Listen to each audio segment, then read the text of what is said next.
Welcome. So I'm Sarah Longwell. I'm the publisher of The Bulwark, which if you haven't heard about it, please go check it out. But yeah, maybe some people have heard about it. Yeah, let's clap for The Bulwark. Excellent. So I am also a lifelong Republican. I currently run a group called Republican Voters Against Trump. You may see our ads. We're running a lot of them in Pennsylvania. Yeah. Thank you, thank you. I also grew up right here in Pennsylvania. I grew up in Perry County. I don't know if you guys were kind of far away from there, but I grew up in the central part of the state. And my first job, thank you for cheering for Perry County. My first job was on the Pride of the Susquehanna. Do you guys know what that is? Yeah, it's that little tourism paddle boat that goes up and down the Susquehanna River. First job, did it for like 5 years. But my job now is actually that I conduct focus groups with voters across the political spectrum. I travel all over the country because you may have noticed we live in a complicated time. And the thing that helps me understand politics today is talking to voters, right? That is the only way to understand what's happening in this country is by asking them how they think things are going. So I know you guys are here today because you know that America is about to make a really important decision. And I want you to learn, and you want to learn more about Vice President Harris and hear answers to some of those important questions. And you might be curious about why conservatives like Liz Cheney, and Dick Cheney for that matter, have not only endorsed Vice President Harris, but have come here today to make the case directly to you about why she thinks this moment transcends regular partisan politics. So I've got questions, you've got questions, and to answer those questions, please welcome to the stage, and actually I have a bio to read because I was just gonna say her name because I know you all know who they are, but I was given a bio, so I'm gonna read the bio. So, Congresswoman Liz Cheney, many of you may have heard of her. I think we could give her a round of applause right now just to start. She's a personal hero of mine in this moment. So Liz Cheney served as the U.S. representative for Wyoming's at-large congressional district from 2017 to 2023. She chaired the House Republican Conference, the third highest position in the House Republican leadership, from 2019 to 2021, and served as the vice chair of the Select Committee to investigate the January 6th attack on the United States Capitol. She is a lifelong Republican. Please welcome to the stage Congresswoman Liz Cheney.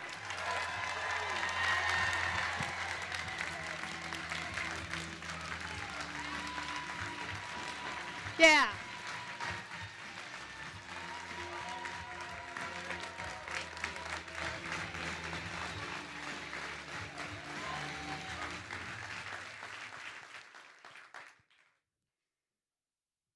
A little embarrassed doing an introduction on this next one because everybody definitely knows who she is. But Kamala Harris, she always fights for the people, whether it was fighting the big banks on behalf of homeowners, or going after cartels smuggling humans and drugs into our country, or standing up to big pharma to cast the deciding vote as vice president to lower the cost of insulin to $35 a month for our seniors.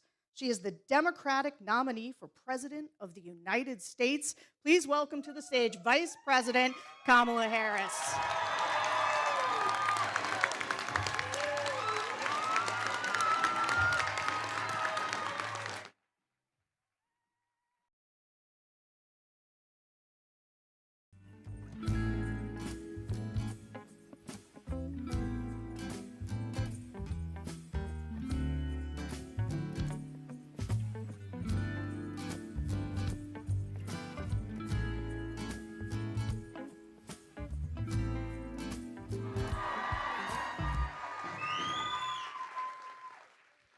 Let's get to it. Let's do it. Let's do it. Good morning, everyone.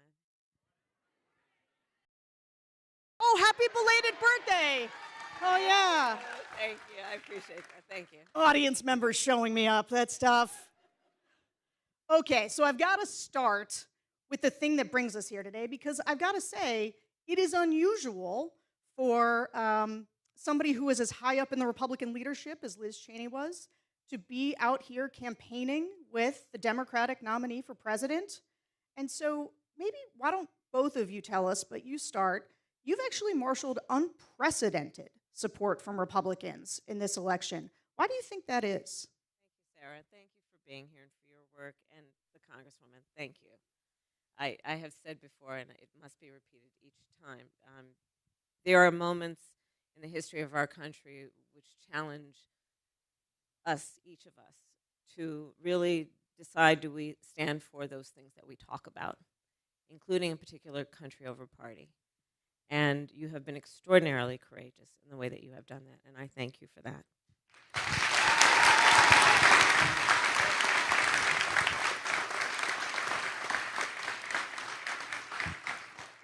So, I have, in my career now, whether it was as the elected district attorney, elected attorney general, and then elected United States senator, and of course now vice president, I've counted that I have taken the oath of office 6 times. And for the elected leaders here, we know it is an oath that one must take sincerely and unequivocally, which is an oath, among other things, to support and defend the Constitution of the United States and to understand what those principles represent and what they require of the individual who holds the office in the public trust. And let's not undervalue that point as well. It is not about the individual. It is not about what is in their personal interest. It is about what is for and in the spirit of the public good. And this is a moment in this election that presents a real contrast among how I, as one of the 2 nominees, and my opponent, the former president, think of that duty. And it is a duty, by the way. There are certain things in our lives that we have the choice if we feel like it. And then there are certain things that are just fundamentally a duty, like to raise our children, things of that nature. It is a duty to take seriously that oath and do it for the sake of the public good and in the public trust. And I think that this moment, with the choice that the American people have in this election in 2 weeks and 1 day, this election is presenting, for the first time probably in certainly recent history, a very clear choice and difference between the 2 nominees.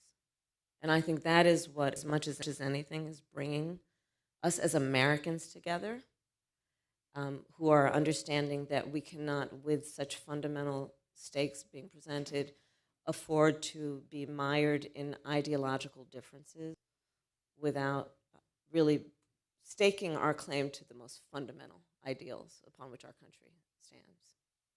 Thank you. And, Congresswoman Cheney, it's sort of the same question to you, but I got to ask, it's one thing for Republicans to sign a letter. We've seen it.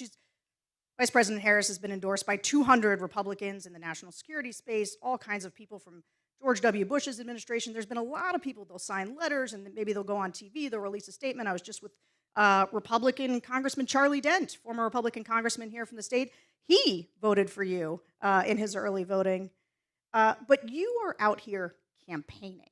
You are out here holding events. So talk about why it's been so important to you to be as involved as you are in getting Vice President Harris elected.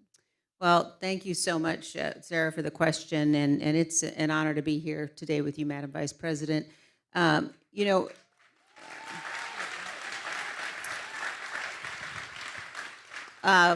me, every single thing in my experience and in my background has played a part in my decision to endorse Vice President Harris. And that begins with the fact that I'm a conservative. And I know that the most conservative of all conservative principles is being faithful to the Constitution. And you have to choose in this race between someone who has been faithful to the Constitution, who will be faithful, and Donald Trump, who it's not just us predicting how he will act. We watched what he did after the last election. We watched what he did on January 6th. And so coming to this as someone who's been a lifelong Republican, a lifelong conservative, also as someone I spent time working overseas before I was elected to Congress, and I've spent time working in countries where people aren't free and where people are struggling for their freedom, and I know how quickly democracies can unravel. And I know that as Americans, we can become accustomed to thinking, well, we don't have to worry about that here. But I tell you, again, as someone who has seen firsthand how quickly it can happen, that is what's on the ballot. It's absolutely what's on the ballot. I also, I come to this decision as a mother. I have 5 children. And there was a moment right after January 6th when my husband and I were having dinner with our 2 youngest, our 2 sons. And I looked across the table at my young sons, and I thought to myself, you know, in the aftermath of the attack on the Capitol, are they going to grow up in a country where we don't have to worry about the peaceful transfer of power? Are they going to grow up in a country where that is guaranteed? And I believe that every one of us in this election has a duty and an obligation to do what we know is right for the country, and that's to support Vice President Harris. So I'm very honored to be here and to do that. You know,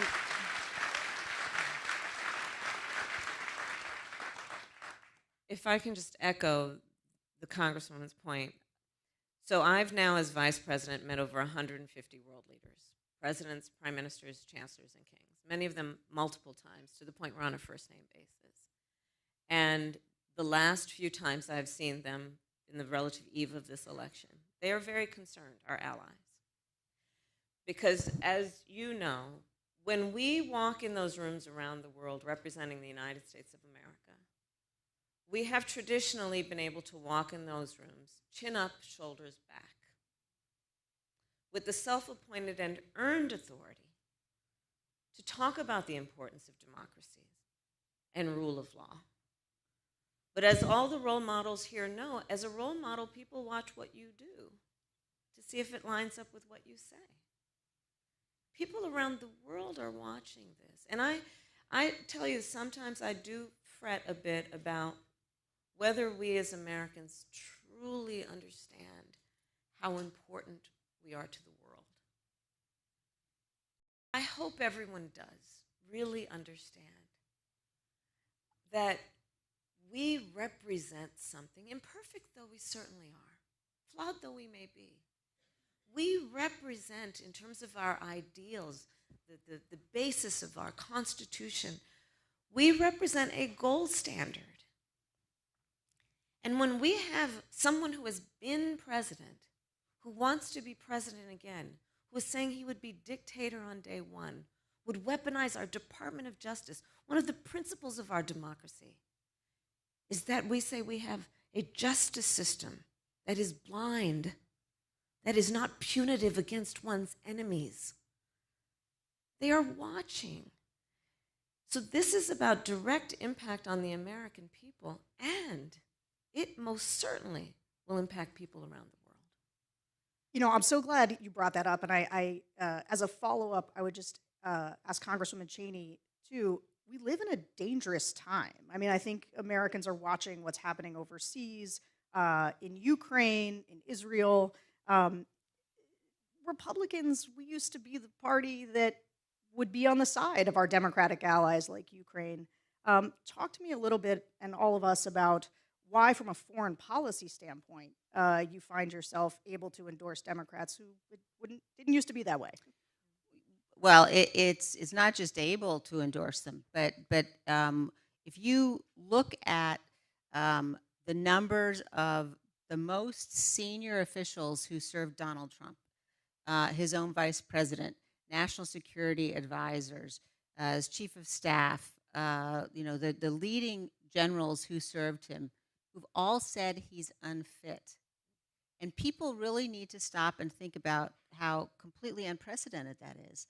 And the idea, when people sort of say, well, we might, be tempted for some reason or another, I would just ask everyone, think about how dangerous and damaging it is to have someone who's totally erratic, completely unstable, someone who has aligned himself with, who idolizes tyrants. He idolizes tyrants. You know, the choice here with respect to national security policy is a man who has proven, he's absolutely proven that he will not stand up, he won't defend this nation with respect to our own Constitution and rule of law. And Vice President Harris, who has been clear in terms of support for Ukraine, in terms of recognizing and understanding across the board that America cannot maintain our own freedom and security if we walk away from our allies around the world. And our adversaries know that they can play Donald Trump. They absolutely know that they can play him. And we simply can't afford to take that risk. So as someone who's spent a career on national security issues, again, this was not at all a difficult choice for me. The choice here is absolutely clear in terms of the necessity of supporting Vice President Harris. And if I may emphasize, part of the backbone of our national security is our military. And let's please not overlook how someone who wants to be commander-in-chief and has talked about our servicemen and women, has talked about an American hero like John McCain, who was a prisoner of war, said he didn't respect him, didn't like him because he got caught, has talked about our service members as though they are less than the most courageous of us, those who put on the uniform, who represent the United States of America, who are willing to die for the sake of everything we stand for. And he calls them suckers and losers. These things cannot be overlooked. And I have said many times publicly, and I'll say it again, in many, many ways, Donald Trump is an unserious man. But the consequences of him being president of the United States are brutally serious. There are things that he says that will be the subject of skits and laughter and jokes. But words have meaning coming from someone who aspires to stand behind the seal of the President of the United States. These are the things that are at stake. Couldn't agree more. So I do want to ask you another question, though, before we go to the audience. You know, you talk a lot about a new way forward. You talk about turning the page. What's on the next page? Talk to us about... you want a preview? Yeah, give me a spoiler alert, you know? Just right. Tell us what's the rest of the chapter. Well, first of all, I will say that it is a metaphor that is meant to also describe my intention to embark on a new generation of leadership. And needless to say, mine will not be a continuation of the Biden administration. I bring to it my own ideas, my own experiences. But it is also about moving past what, frankly, I think has been the last decade of the American discourse being influenced by Donald Trump in a way that has had the effect of suggesting we as Americans should point the finger at one another, in a way that has been using the power of the presidency to demean and to divide us. I think people are exhausted with that, rightly. And it frankly does not lead to the strength of our nation, to tell the American people that we must be suspicious of one another, distrust one another. You know, yesterday I did a couple of church services, and there's many people here know the parable of the Good Samaritan. And there is, in essence, a piece of that, in my own words, that it really requires us, I think, to see in the face of a stranger, to see a neighbor, right? That's spirit. And I think we need to get back to that. The spirit of the American people is such that, you know, we are an ambitious people. We are aspirational. We have dreams. And that is productive. It is not productive of us to be a nation of people who are pointing fingers at one another, who don't understand that the vast majority of us have so much more in common than what separates us. So that's what I mean about turning the page. And then a new generation of leadership about being ambitious, about all we have yet to do. Part of my economic policy, I refer to it as an opportunity economy, is about investing in American industries while leaving none of our traditional wonderful industries behind, repurposing and retooling the factories that have led to America's success in industry, while at the same time redefining how we are thinking about which worker has the experience and skill to do the job and is qualified, and understanding we shouldn't be falling into a trap that suggests only those with a college degree have the skill or the experience to do the job. So let's look at how we redefine and perhaps even reorder. And in fact, I'm going to start with federal jobs, and then I'm going to challenge the private sector to do the same. Let's look at which of those jobs would benefit from a skilled, experienced worker who perhaps went through an apprenticeship program, not a 4-year college, but still had a 4-year degree in essence. So these are the kinds of things that are about seeing the opportunity of this moment and investing in it. I'll tell you, and I know this is a controversial topic for many of us, I love Gen Z. Because we have Gen Zs in our lives. We have kids who are Gen Zs. It can be complicated, I know. I love Gen Z. These young leaders are they're clear-eyed. You know, they've only known the climate crisis. They've only known active shooter drills. I mean, we had fire drills, not our kids, right? But they also, they're so wonderfully impatient. Right? No, really, that's good. That's good. They're ready to get in there. Let's invest in them. So, for example, one piece of my opportunity economy is we got to deal with the reality of where we are right now. The American dream for previous generations was something that people could kind of count on, not so much anymore in terms of home ownership. We have a housing shortage in America. We have a supply shortage. So part of my plan is, hey, let's be clear-eyed about this moment. Let's invest in the future. And as a devout public servant, I also know the limitations of government. I want to work with the private sector. I have in my career the skills, the breadth, the depth of value in those active partnerships benefit us all.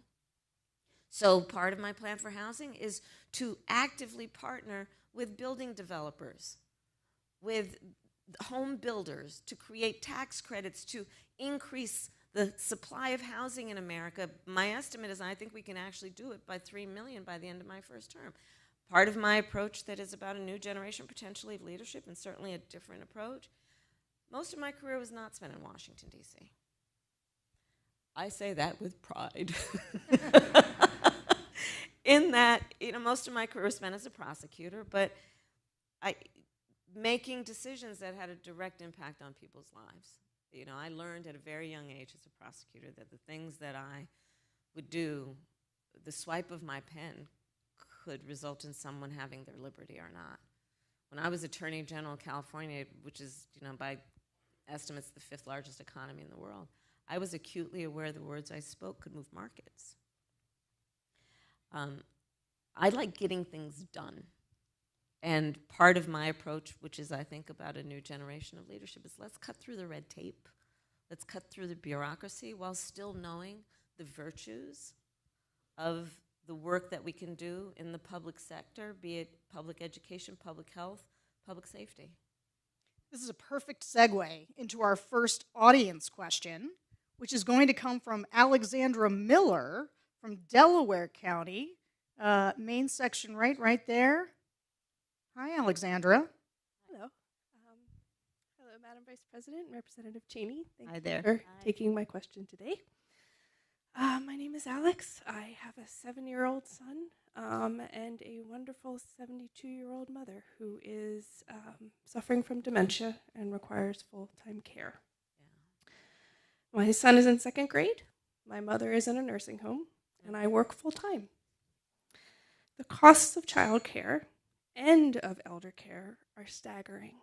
But simultaneously, the professionals that help care for both our children and our elders are generally underpaid, which makes it difficult for them to support their own families and do the jobs that they need to do. How do you propose to help bridge this gap, making both child and elder care more affordable for hardworking families, and also retaining and attracting quality talent for these essential jobs? So first of all, you're dealing with a lot. You're dealing with a lot. And I just wish you strength and support. You are a part of what we call the sandwich generation, which are those parents and children who are right in the middle. They are taking care of their young children and taking care of their parents as they age. And it's a lot. And so I actually plan to address this in a substantial way because I actually bring a personal experience to it as well. I took care of my mother when she was sick. And that work is the work of trying to cook something that they feel like eating, right? Trying to figure out which clothes will not irritate their skin and help them put on a sweater. It's about trying to figure out how you can say something that brings a smile to their face or makes them laugh. It's about dignity. Meanwhile, you have a second grader. You try and teach that kid how to read. Spending time with them, reminding them they are special and can be anything. And in the middle of all of that, if you are working, or just to have a minute to breathe, it's a lot. It's a lot. So the way that this plays out for many people is it's one of just a couple of ways. One, if you have the good fortune of having enough extra money, you can hire somebody to come in and then, exactly as you said, you, knowing what you just shared with us about yourself, would pay them the value of their work. Or someone in this position would have to basically spend down all their savings so they could qualify for Medicaid, which means they pretty much have to get rid of everything. Or they have to quit their job, which means one less income in their household. And this issue for me is a matter of dignity. Yours, your parents, and the well-being of your child. And you being able to do what you naturally want to do, and the thing that we should value in our society, which is someone like you who is taking on the duty and the responsibility of all of that. So my plan is that instead of those scenarios I just mapped out, we will restructure it so that Medicare covers the cost of in-home health care for your parent so that they can be at home. And you can then have the assistance with someone who can help prepare that meal, help them get dressed, and you can still give that baby of yours all the love that they deserve, and you can have sanity in the process, and everyone can have dignity. And so this is my approach, which is let's just look at this as let's just come at it from common sense, by the way. It's just common sense. And what is a common sense practical approach to doing this? Because when you are able to be productive, we all benefit, by the way. When that child is able to have a parent who is able to help them with their reading and remind that child that they are special, we are all going to benefit from that. So thank you for raising the subject. Thank you. And you take care of yourself. Okay, next we're going to call on Ashley Scott. Speaking of Gen Z, although I guess I shouldn't assume I know what generation she's from, but she is a student from Bucks County. Hi. Hi, Vice President Harris and Congresswoman Cheney. My name is Ashley Scott. I'm from Bucks County, Pennsylvania, and I am Gen Z. I'm 22 years old. Nailed it. So thank you for that compliment. But yeah, my question is about maternal health. Specifically in the United States, maternal mortality is devastating. The rates are terrible. And I was wondering if you have a plan to combat the crisis. Thank you, Ashley, and thank you for being here and your voice. It's a big issue.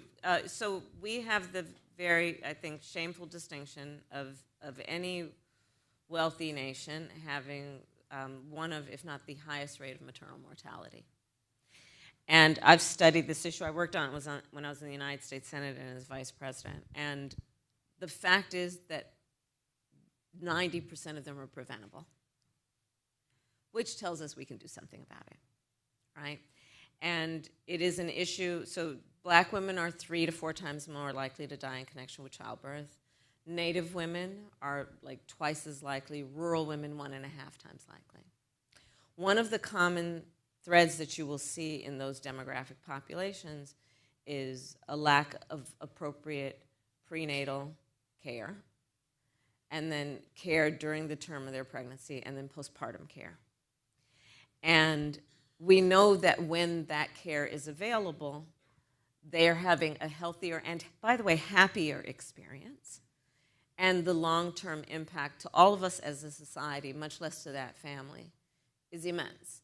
And so the work that we have been doing and the work I intend to do going forward is to address that, right? So for example, in rural America, the way that the system has been structured, the healthcare system has been structured, is a lot of those hospitals and clinics have had to close because of the way we reimburse based on population size. And as people are leaving rural America, then the hospitals and the clinics can't afford the overhead. I'm oversimplifying, but just to make the point. So we need to address that in terms of how we're structuring, how we create incentives and give the resources to those healthcare facilities, be they clinics or hospitals. The other piece that we have to do is really just talk more about the issue around also how in the healthcare system we are treating women. And are we taking women seriously when they talk about their healthcare concerns? So again, personal experience, my mother had 2 goals in her life: to raise her 2 daughters, my sister and I, and to end breast cancer. My mother was a breast cancer researcher. And she was so passionate about women's health care. And I remember it as a young girl and throughout my life. And we still have a lot of work to do to make sure that when she walks into that clinic, that doctor's office, that hospital, that she's taken seriously. And that's also about what we do in terms of training within the profession. It's also about what we do in terms of public education to get information to women so that they know that they are not just complaining and they should not suppress or subordinate what their concerns might be about themselves because they're taking care of everybody else. So there's a lot of work to do. And of course, there's a connection between this and what we need to do since the Dobbs decision came down. When we are looking at, I've met with a lot of, in particular, OBGYNs who are concerned that there are kids going through, young people going through their medical school who are now feeling deterred from engaging in reproductive health work. And reproductive health work is vast. It is not only about abortion. It is about a whole array of care. And we want to make sure that we're not creating disincentives for people to go into that very, very important profession. And then we also want to make sure that we are, in the whole issue of reproductive care, not suggesting to women or the people who love them that they should be judged. Because there is that also when you're talking about reproductive care, where women sometimes are made to feel or do feel embarrassed to talk about their needs as it relates to their reproductive health. And then, of course, I feel very strongly the government should not be telling any woman what to do with her body.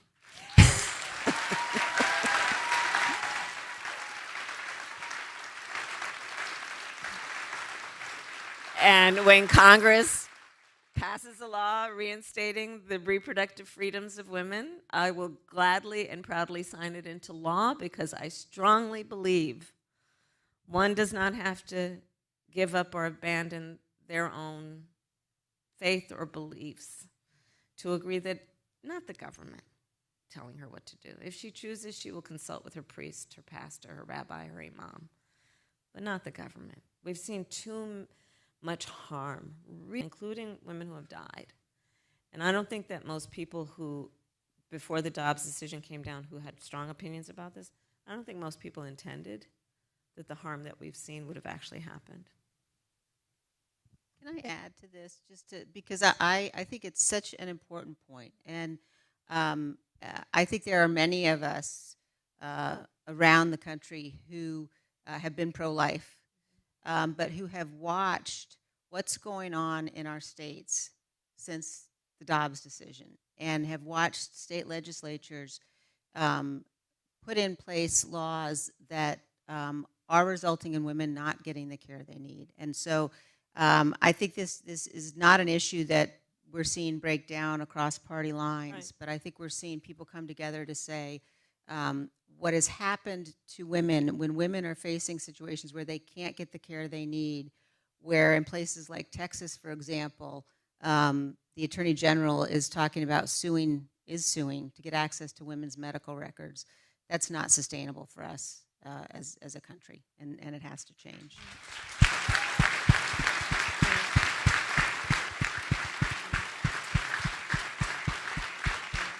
Thank you.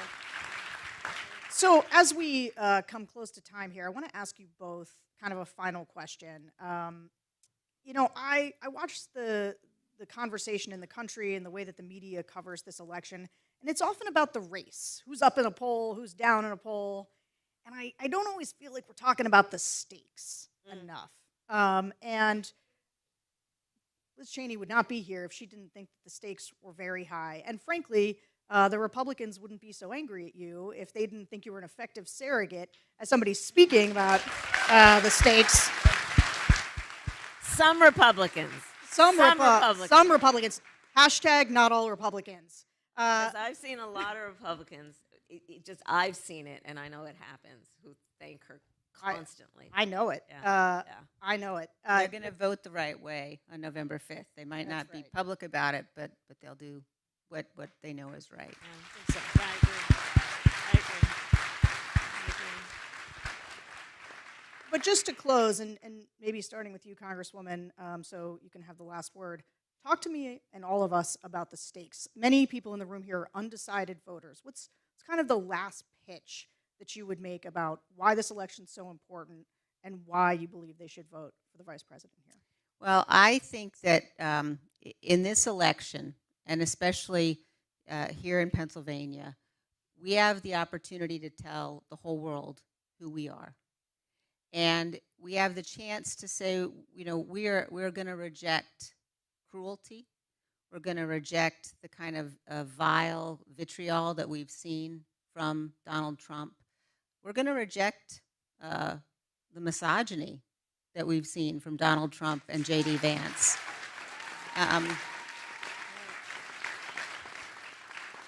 And we have the chance in this race to elect somebody who you know is going to defend the rule of law. You know Vice President Harris is going to defend our Constitution.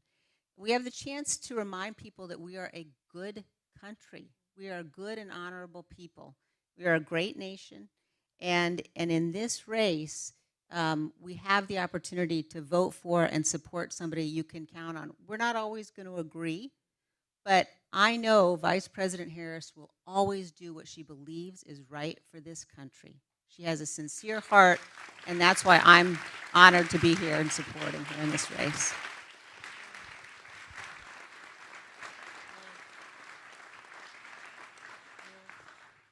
I mean, exactly.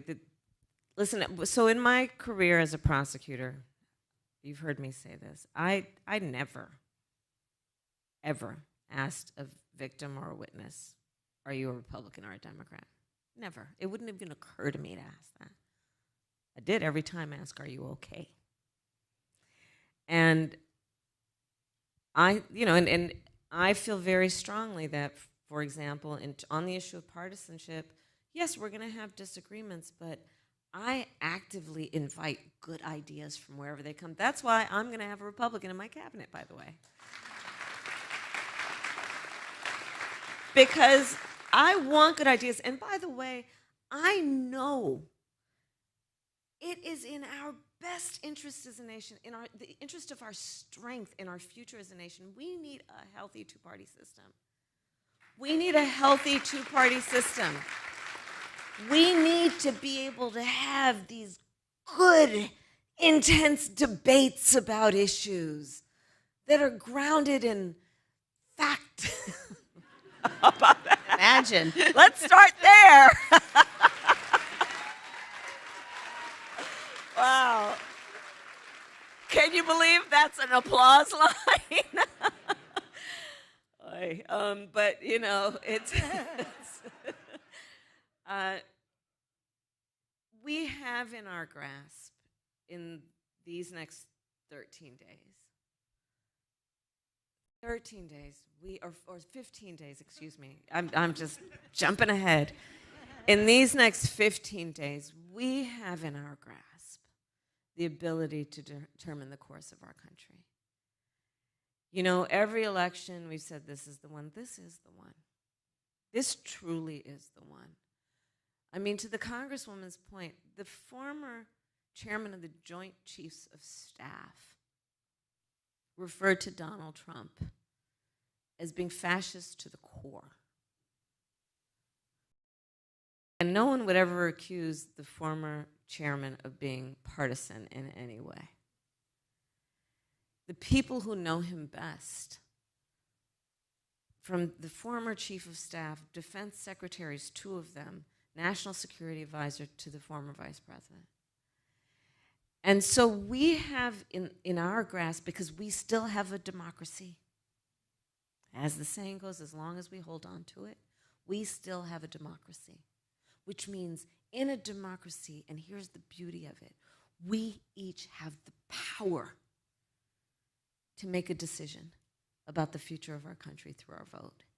And my request then of each of you who have spent time out of your busy lives to be here, and I thank you for that, is please just help us get the word out to your neighbors and friends and family members to just remind them of what is at stake in this conversation. I ask for your vote. I ask for their votes.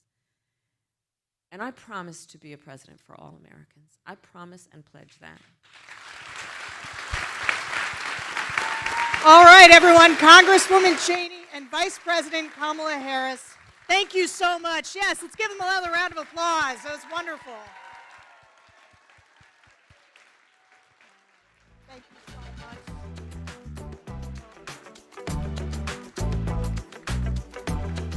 Thank you for coming.